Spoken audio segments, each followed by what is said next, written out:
өзін тәрбиелей білмеген, өзгеге өнеге көрсете алмайды.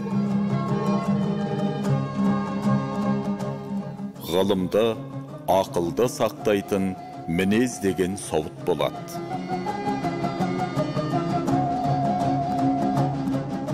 Тіл, жүректің айтқанына көнсе, жалған шықпайды.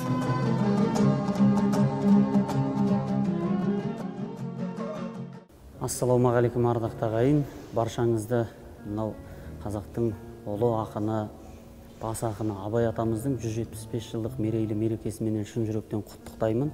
Жалпы енді біздің Абай атамыз өзі мынау ақындығынан, жазушылығынан бөлек өз жадынан әнде күйле шығарған сан қырлы дарын иесі. Абай атамыздың елдің арасына танылған әндері Көзімнің қарасы, айттым сәлем ғаламқас, сегіз аяқ сияқты, бойы болған ата-анаға көз қуаныш сияқты әндері бар. Бұлар енді жұрт жақсы білетін танымал әндері болса, сонымен қатар Абай атамыздың осы соңғы жылдары айналымға еніп қосылып келе жатқан Татьянаның хаты, сұр бұлт тұман дүм бүркіп, өлсем орным қара жерсіз болмай ма, біреуден біреу артылса деген сынды әндері бар. Мен енді қазір сіздерге Абай атамыздың сегіз аяқ әнін орындап бергелі отырмын. Жалпы өзі Абай атамыздың әндерін негізгі ең алғаш орындаушысы болған өзінің сүйікті әншісі, замандасы Әлмағамбет Қапсалямов деген кісі болған. Абай атамыздың әндерінің барлығы сол кісінің орындауында жетті. Одан бөлек Мұсылманқұл Әбсалықов, Шәкәрімнің орындауында, Әрхам Ысқақ сияқты сол замандағы белгілі өнерпаздардың орындауында да хатқа түсті. Алғаш хатқа түсірген енді Бимбойс, Затаевичтер болды. Енді мен айтқалы отырған сегіз аяқ әнін, бұл әнді бізге сол Әлмағамбеттің тікелей өз аузынан үйренген Қазақ СССР-ның халық әртісі Жүсіпбек Елебеков деген атамыз. Сол Жүсіпбек атамыздың орындауындағы Абайдың бірнеше әндері мұрағаттарға жазылып алды. Аудио нұсқада, видео нұсқада. Бүгінгі таңда олардың барлығы радиолардан, телеарналардан беріліп тұрады. Сол Жүсіпбек атамыздың жеткізген әндері бойы болған, ата-анаға көз қуаныш, сегіз аяқ, айттым сәлем ғаламқас, көзімнің қарасы, Татьянаның әні. Міне осы әндерді Жүсіпбек атамыз өзінің шәкірттері, қазақтың маңдайына біткен әншілер, марқұм Жәнібек Кәрменов ағамыз, Мәдениет Ешекеев ағаларымыз, бүгінгі таңда ортамызда жүрген Қайрат ағаларымызға үйретті. Осындай ұлы әншілердің орындауында қалың көпшіліктің сүйіспеншілігіне айналып, бүгінгі таңда елдің ерекше бір жақсы көріп, қадір тұтып тыңдайтын туындыларына айналды. Қазіргі мен айтқалы отырған сегіз аяқ әнінің жалпы өзі 4-5 нұсқасы бар. Мынау мен орындағалы тұрған нұсқасы бұл ел арасына кең тараған бірінші нұсқасы деп айтылады.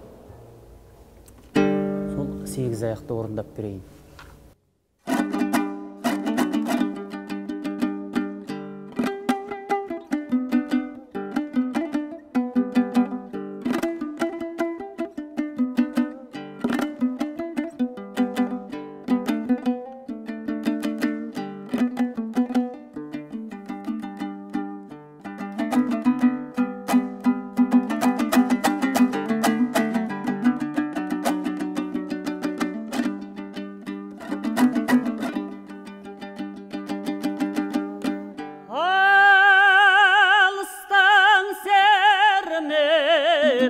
Жүректен тербеп, шымырлап бойғауы жайылған, қиядан шауып, қисынын тауып, тағыны жетіп қайырған. Толғау 90 қызыл тел, сөйлеймін десең өзің біл. Өткірдің жүзі, кестенің бізі, өрнегін сенде сала алмас, беске арзан, надандар бахра алмас. Қиналма бекер тілмені жақ, көңілсіз құлақ ой құлақ.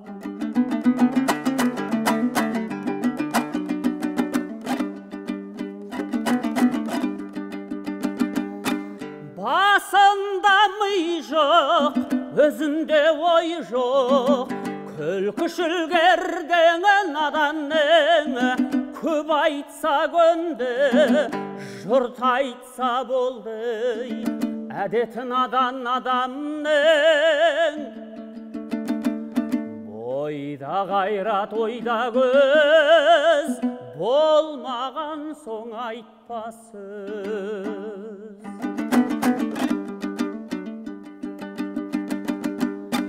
Білгенге жол бос, болсайшы қол бос, талаптың дәміні татуға білмеген соқыр, қайғысыз отыр, тамағы тойса жатуға. Не ол емес, бұл емес, менің де күнім күнім.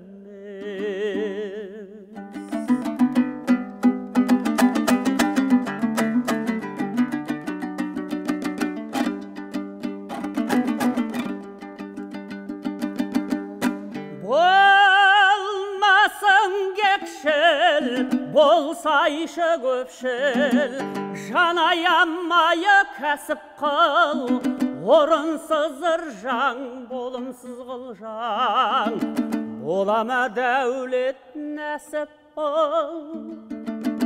Еңбек етсең ерінбей, тояды қарының тіленбей.